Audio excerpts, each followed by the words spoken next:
আদর্শনগরে মদ বিক্রির অভিযোগের প্রতিবাদে মহিলা পরিচালিত সোসাইটির অফিসে তালা, উত্তেজনা। কাউন্সিলরের বিরুদ্ধে অভিযোগ। রাজপুর সোনারপুর পুরসভার ৪ নম্বর ওয়ার্ডের আদর্শনগর এলাকায় মদ বিক্রির প্রতিবাদ করাকে কেন্দ্র করে উত্তেজনা। অভিযোগ, স্থানীয় কিছু দুষ্কৃতী মহিলা পরিচালিত ও সরকারি স্বীকৃত আদর্শনগর সোসাইটির অফিসে তালা ঝুলিয়ে দেয়। ঘটনায় এলাকায় ব্যাপক চাঞ্চল্য ছড়িয়েছে। নরেন্দ্রপুর থানায় অভিযোগ দায়ের করা হয়েছে, তদন্তও শুরু করেছে পুলিশ। এখানে একটা এই সামনে আমাদের মদ আপনাকে দেখালাম, মদ বিক্রি হয়। ওই মদের প্রতিবাদ আমরা মহিলারা করেছি যে পাড়ার মধ্যে মদ বিক্রি করবে না, বাইরে করবে। করার পরে আমরা এখানে মহিলারা ৩-৪টে মহিলা ছিলাম, মিটিং করছিলাম, সবাই চলে গেছে, ৩-৪ জন ছিল। ওরা এসে এখানে বললো এখান থেকে বেরো, মদ এখানে বিক্রি করবে বলে তালাতে আমাদেরকে বললো ওখানে ভেতরে থাকবো, তালা দিয়ে দেবো। তো আমরা তখন বললাম ঠিক আছে তালা দে। কিছুক্ষণ ওরা দাঁড়িয়েছিল, আমরা বেরিয়ে যেয়ে সরেছি, আমার হাত থেকে চাবি নিয়ে নিয়েছে। নিয়ে ওরা নতুন তালা কিনে এলে ওরা এখানে তালা দিয়েছে আর প্রাণ নাশের হুমকি দিয়েছে যে সোশ্যালে ঢুকতে এলে মার্ডার করবে। আমাদের অভিযোগ এখানে মদের ভাটিটা বন্ধ করতে হবে। আর এভাবে আমাদের মহিলাদেরকে প্রাণ হুমকি দিচ্ছে, আমাদেরকে বলছে রেপ করে ফেলে দেবে। তো আমাদের হাজব্যান্ডদেরকে মারবে বলছে, আমার ছেলে মেয়েকে বলছে, ধমকি দিচ্ছে যে তোদেরকে তুলে নিয়ে যাবো, তোদেরকে জব্দ করবো। তো এরকম বিভিন্ন প্রকারে ওরা যদি এভাবে এখানে সোসাইটির সামনে মদ বিক্রি করে তাহলে আমাদেরকে তুলে বলছে তোদের রেপ করবো, তাহলে আমরা কোথায় যাবো? আমরা একটা সুবিচার চাই। এইভাবে ওরা দীর্ঘদিন যে অত্যাচার করে যাচ্ছে তার সুবিচার একটা আমরা চাই। কমিটির সম্পাদক রাজিয়া বেগম জানান, সেদিন সোসাইটির অফিসে মহিলারা নিয়মিত মিটিং করছিলেন। সেই সময় হঠাৎ কয়েকজন দুষ্কৃতী এসে তাদের বের করে দিয়ে জোর করে তালা লাগিয়ে দেয়।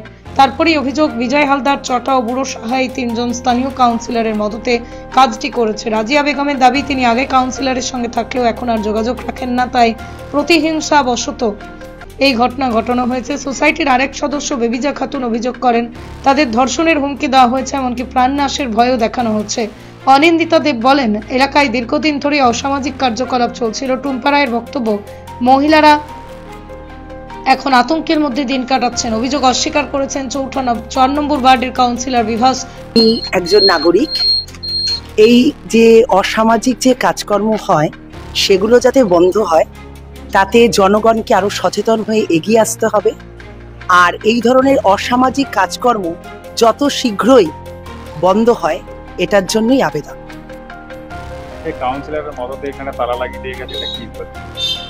কাউন্সিলরের মদতে বলতে এটা তো আমরা শুনছি, কিন্তু উনি যদি একজন সচেতন কাউন্সিলর হন, আশা করব উনি সেটা করেন।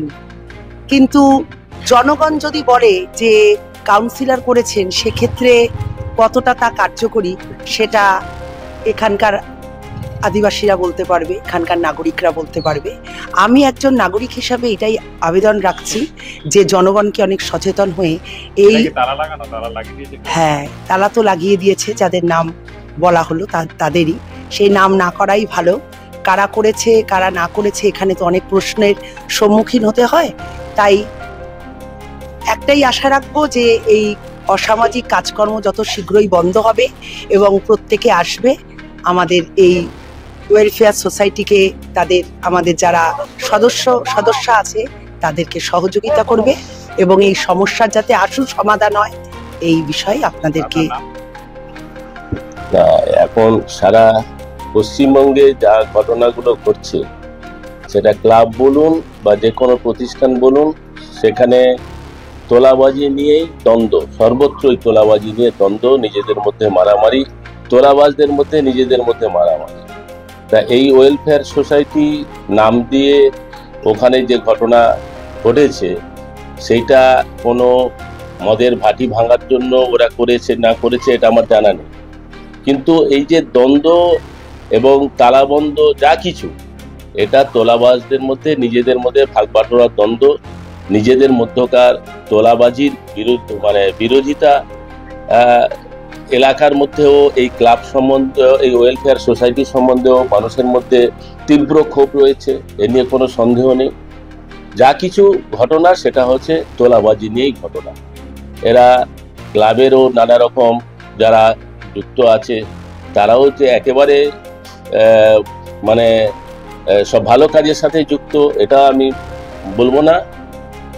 এটা দ্বন্দ্বটা আমার মূলত, যেটা আমার যা মনে হয়, সারা পশ্চিমবঙ্গের যে ট্রেন্ড এখানেও সেটাই, নিজেদের মধ্যে তোলাবাজি নেই দ্বন্দ্ব। এর বাইরে আমি এ নিয়ে আর কিছু মুখার্জি। তিনি দাবি করেছেন এটা সম্পূর্ণ মিথ্যা। ঘটনাকে কেন্দ্র করে রাজনৈতিক তরজা রাজপুর ও সোনারপুর এলাকা জুড়ে। বিজেপির সোনারপুর উত্তর বিধানসভার 1 নম্বর মণ্ডল সভাপতি গৌতম বিশ্বাস বলেন, এটি তৃণমূল কংগ্রেসের গোষ্ঠীদ্বন্দ্বের ফল। সিপিএম এর জেলা কমিটির সদস্য অপূর্ব মণ্ডল অভিযোগও একই, তোলাবাজির বকরা নিয়ে গন্ডগোল। বাংলার সঠিক খবর সঠিক সময় জানতে ফলো রাখুন RN TV বাংলা।